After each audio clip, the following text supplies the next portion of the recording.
सम्मानित अध्यक्ष कांग्रेस पार्टी के हैं आदरणीय हर्षवर्धन चौहान जी। आदरणीय 2027 तक हम हिमाचल प्रदेश को आत्मनिर्भर बनाएंगे। 2032 तक हिमाचल प्रदेश हिंदुस्तान का सबसे अमीर और समृद्धशाली राज्य होगा। उपस्थित हो चुके हैं और सभी अपना अपना स्थान। मैं ये नहीं कहता, अगर इतना पैसा इन्होंने जब छोटे छोटे बच्चे गुल्लक के माध्यम से आपदा राहत में दे रहे थे, जितना 15 करोड़ से ज्यादा अगर आपने आपदा राहत में दिया होता, आपदा राहत में राशि लाई होती, तो जनता आपको मानती, तो जनता भी आपकी इज्जत करती। आज वक्त आ चुका है, हमारे पास धन बल नहीं है। हम भी कम्युनिस्ट पार्टी की तरह ही है, अभी आजकल सीपीएम की तरह है हम भी। ये बेचारे लाल सलाम करते करते उमड़ के आखिरी पड़ाव में पहुंच गए। हमारे पास धन बल नहीं है, हमारे पास आपका बल है। मैं हिमाचल की जनता से, आज मैं हिमाचल की जनता से, शिमला की राजधानी से आपसे प्रार्थना करना चाहता हूं। 75 साल से हमारे एक वोट मिला है, उस वोट को कांग्रेस पार्टी की नीतियों द्वारा आप लोगों को दिया गया।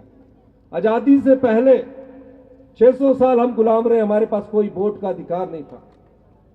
यह वोट ही आपकी ताकत है जो हमको आपके सामने लाती है। इस वोट के दम से हम विधायक बनते हैं, मंत्री बनते हैं, मुख्यमंत्री बनते हैं।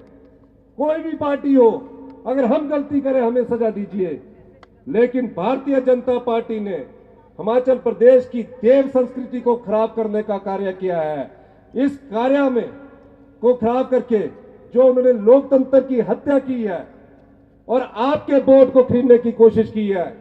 1 जून को जब आप वोट डालने जाइए तो ये मत देखिए कि हम कांग्रेस पार्टी की विधायक प्रतिनिधि, कांग्रेस पार्टी के सांसदों और विधायकों को वोट डाल रहे हैं। आप ये देखिए कि जो लोग लोकतंत्र को खरीदने की कोशिश करते हैं उनको सबक सिखाने जा रहे हैं। तो क्या आप सबक सिखाएंगे? 1 जून को जब वोट डालने जाए तो भारतीय जनता पार्टी ने जो एक राज्यसभा की सीट चुराई है, लोकतंत्र तब मजबूत होगा, बिकने वाले तब हारेंगे जब चारों लोकसभा सीटों पर कांग्रेस का प्रत्याशी जीत कर जाएगा। ये लड़ाई सत्ता की कुर्सी की नहीं है। हमारी कुर्सी अभी 3.5 साल हमारी कुर्सी है। जयराम जी बार बार कहते हैं कि कांग्रेस सरकार 14 महीने की फिल्म है। हमारी सरकार अभी 3.5 साल और अधिक फिल्म है, और ये इस कांग्रेस की सरकार का 2027 में दूसरा पार्ट भी आएगा। यहां लोकतंत्र है। यहां जयराम ठाकुर जी ने विधानसभा में कहा, ये जो सरकार है इसको भगवान भी नहीं बचा सकती। ये कहा है, ये जो सरकार है इसको भगवान भी नहीं बचा सकती। ये लोकतंत्र है, या जनता ही भगवान है। इस सरकार को जनता ने ही बचाया, भगवान ने ही बचाया। आज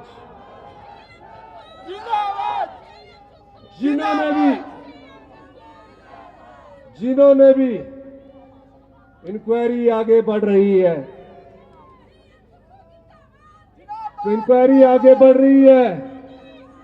कई तथ्य सामने आ रहे हैं।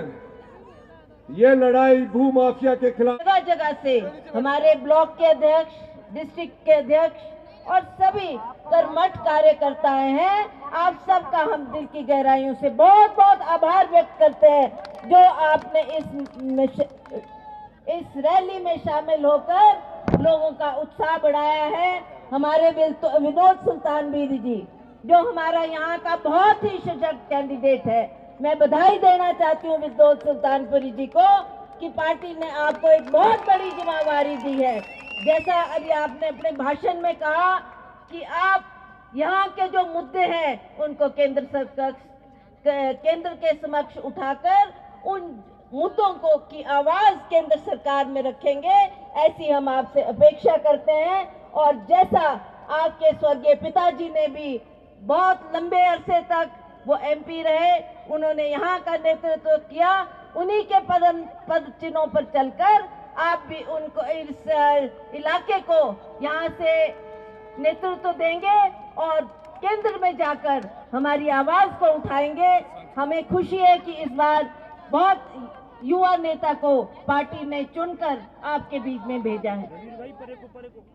मुझे उम्मीद है कि जितने भी हमारे पार्टी के कार्यकर्ता आए हैं, जितने भी डिस्ट्रिक्ट के, ब्लॉक के, बूथ लेवल के सभी कार्यकर्ता, मुझे आपसे पूर्ण विश्वास है कि जिस तरीके का जोश आपने आज यहाँ दिखाया, उसी तरह से अब आप बूथ स्तर पर जाकर काम करेंगे, अपने जोन लेवल पर जाकर काम करेंगे, आप पार्टी को मजबूती देंगे।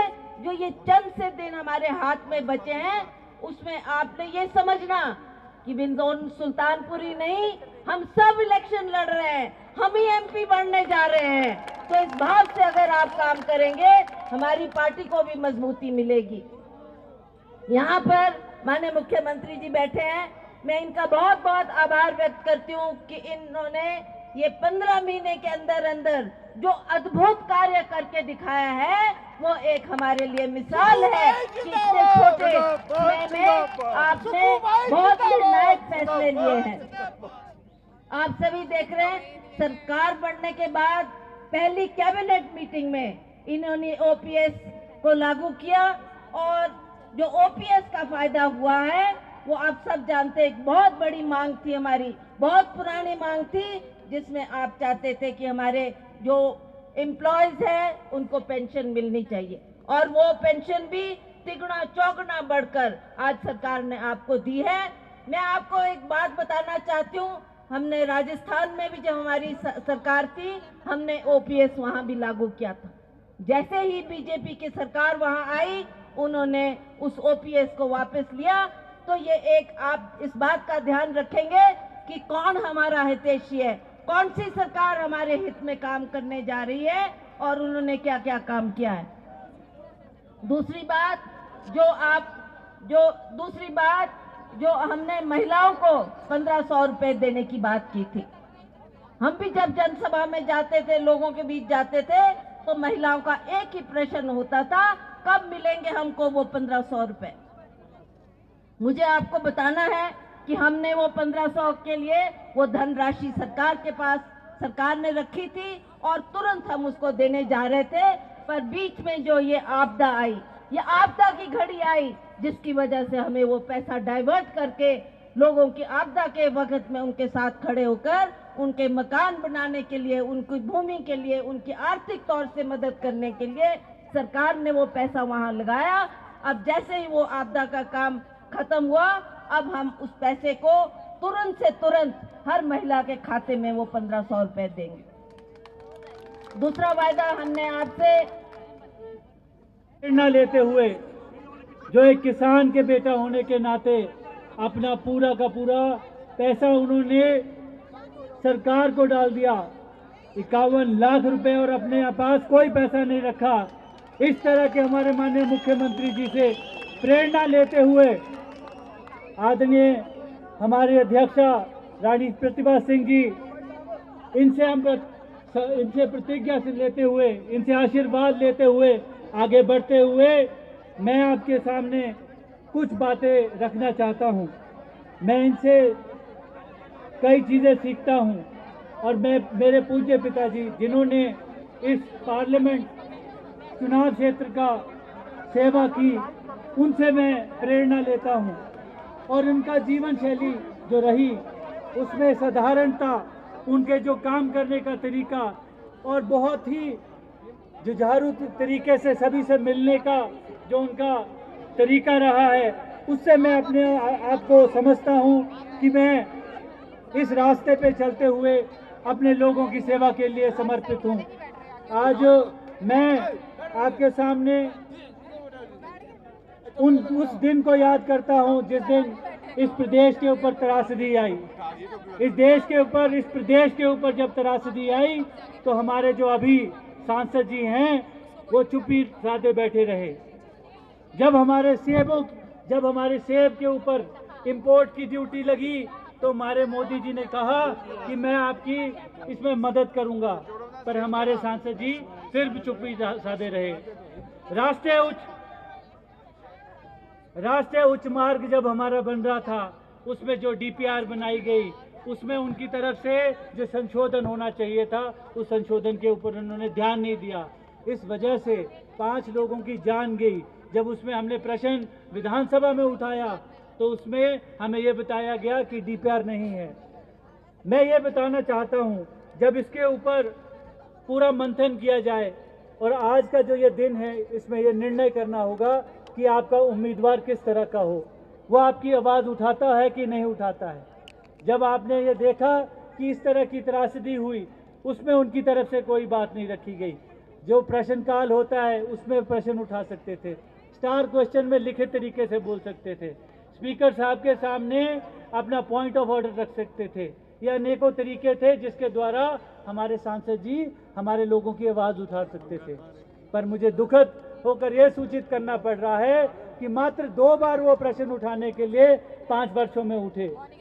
जो सांसद 3.5 लाख वोटों से चुनाव जीता हो, उनकी जिम्मेदारी होती है कि वो आपके लिए आपकी आवाज़ बनकर संसद में गूंजे। पर मुझे दुख के साथ ये सूचित करना पड़ रहा है कि 5 साल तक मोनी बाबा की तरह बैठे रहे, कोई बात ही नहीं की। और आज हमारे सभी कार्यकर्तागण यहाँ आए और मैं आपको आश्वासन देना चाहता हूँ कि आपके लिए, आपके द्वारा जो भी काम लाए जाएंगे, आपकी बात का मान सम्मान रखने की जिम्मेदारी हमारी होगी, हमारी पार्टी की होगी, हमारी सरकार की होगी। और जो भी गठबंधन में साथी हैं उनकी बात की भी बात रखने का